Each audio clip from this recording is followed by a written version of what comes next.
Hello and welcome दोस्तों, स्वागत है आपके एलएम क्लासेस में एक नई वीडियो के साथ में, जहां पर हम बात कर रहे हैं भारत के भूगोल की कुछ इंपॉर्टेंट क्वेश्चन के बारे में जो आपके आगामी परीक्षाओं के लिए इंपॉर्टेंट हो सकते हैं।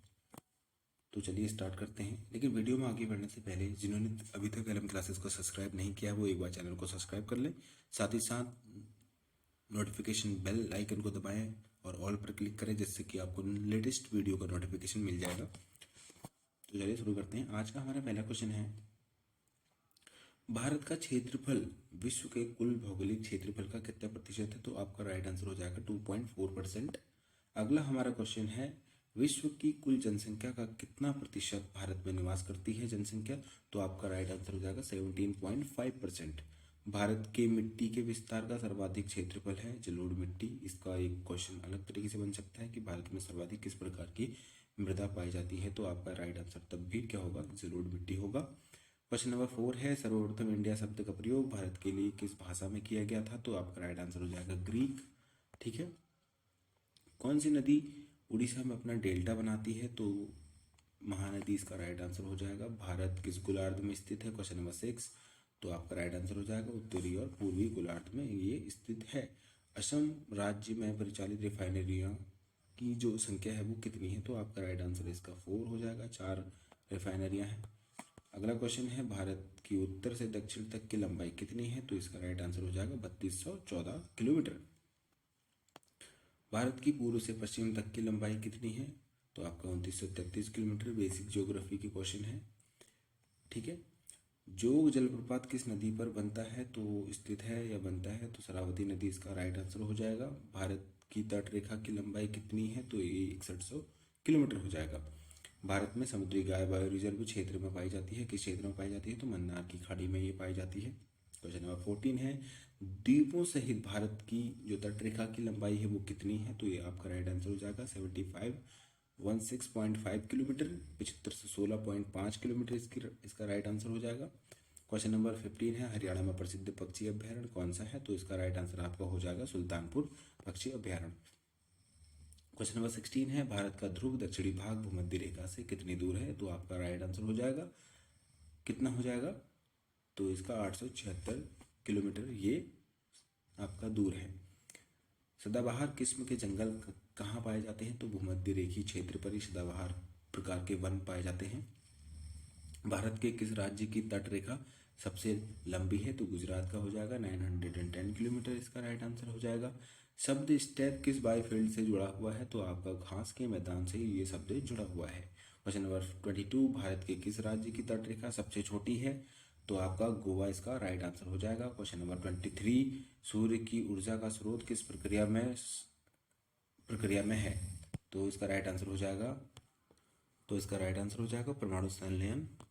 अगला क्वेश्चन है, क्वेश्चन नंबर 24, कौन सी अक्षांश रेखा भारत के मध्य से होकर गुजरती है? तो ये कर्क रेखा है जो 8 राज्यों से होकर भारत की गुजरती है।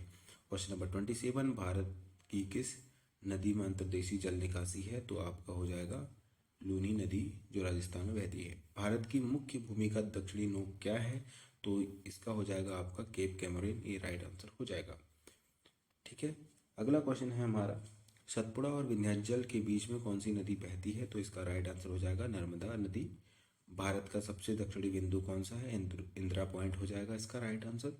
ठीक है। कौन सी नदी अपने धारा बदलने के लिए प्रसिद्ध है? तो कोसी इसका राइट आंसर हो जाएगा।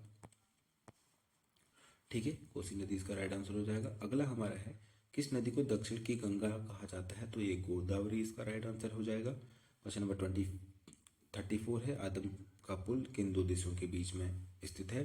तो भारत और श्रीलंका के बीच में यह स्थित है। अगला क्वेश्चन है क्वेश्चन नंबर 35, केरल राज्य किस खनिज के लिए सर्वाधिक प्रसिद्ध है? तो ये आपका हो जाएगा लौह अयस्क के लिए। क्वेश्चन नंबर 36, जादूगुड़ा का संबंध किससे है? तो आपका राइट आंसर हो जाएगा यूरेनियम के खनन से। मेट्टूर बांध किस राज्य में स्थित है? तो आपका राइट आंसर हो जाएगा तमिलनाडु में। दीव एक द्वीप है, वह कहाँ है? तो गुजरात के तट पर ये है। ठीक है। क्वेश्चन नंबर 39, भारत में यरलुंग तंगस्पो नदी कहलाती है ब्रह्मपुत्र, जिसे हम सांगपो भी कहते हैं। ये सांगपो ही होता है, टी साइलेंट हो गया इसमें। तो अगला क्वेश्चन है हमारा, ये फिर से आगे है तो इसको हम आगे बढ़ा लेते हैं। ठीक है, अगर वीडियो आपको पसंद आ रहा है तो लाइक करें और साथ ही साथ सब्सक्राइब भी करें, अपने फ्रेंड्स के साथ इसे शेयर करें। ठीक है, बस और कुछ नहीं चाहिए, केवल एक लाइक और एक सब्सक्राइब आपको करना है। क्वेश्चन नंबर 40 है, श्रीलंका को भारत से कौन अलग करती है? तो मन्नार की खाड़ी आपका राइट आंसर हो जाएगा। क्वेश्चन नंबर 41 है, दक्षिण गंगोत्री क्या है? तो अंटार्कटिका में स्थित भारतीय वैज्ञानिक अनुसंधान केंद्र है। ठीक है, क्वेश्चन नंबर 42, भारत का कौन सा भूभाग प्राचीनतम है? प्राचीनतम है तो आपका ये हो जाएगा प्रायद्वीपीय पठार। क्वेश्चन नंबर 43 है, आंध्र प्रदेश की पुरानी राजधानी कौन सी थी? तो आपका राइट आंसर हो जाएगा कुर्नूल। अगला क्वेश्चन है, भारत का पूर्वी समुद्री तट किस नाम से जाना जाता है? तो आपका राइट आंसर हो जाएगा कोरोमंडल तट। क्वेश्चन नंबर 45 है, अंडमान निकोबार द्वीप समूह में सबसे ऊंची चोटी कौन सी है? तो इसका राइट आंसर हो जाएगा सैंडल पीक। ठीक, अगला क्वेश्चन है हमारा क्वेश्चन नंबर 46, लक्षद्वीप समूह के द्वीपों की उत्पत्ति किस प्रकार हुई है? तो आपका हो जाएगा प्रवालों से। क्वेश्चन नंबर 47 है, दक्कन का पठार किन राज्यों में स्थित है? तो महाराष्ट्र, मध्य प्रदेश, गुजरात, कर्नाटक और आंध्र प्रदेश में हो जाएगा राइट आंसर। क्वेश्चन नंबर 48 है, न्यूमूर द्वीप कहाँ है? तो आपका राइट आंसर हो जाएगा बंगाल की खाड़ी में। क्वेश्चन नंबर 49, नीलगिरी की पहाड़ियाँ कहाँ स्थित हैं? तो इसका राइट आंसर हो जाएगा तमिलनाडु में। आज का हमारा अंतिम प्रश्न, और लक्षद्वीप समूह कहाँ स्थित है? तो अरब सागर में। आज के लिए केवल 50 क्वेश्चन, आगे के 50 क्वेश्चन अगली वीडियो में आपको देखने के लिए मिलेंगे कल। तो तब तक के लिए keep learning and keep exploring.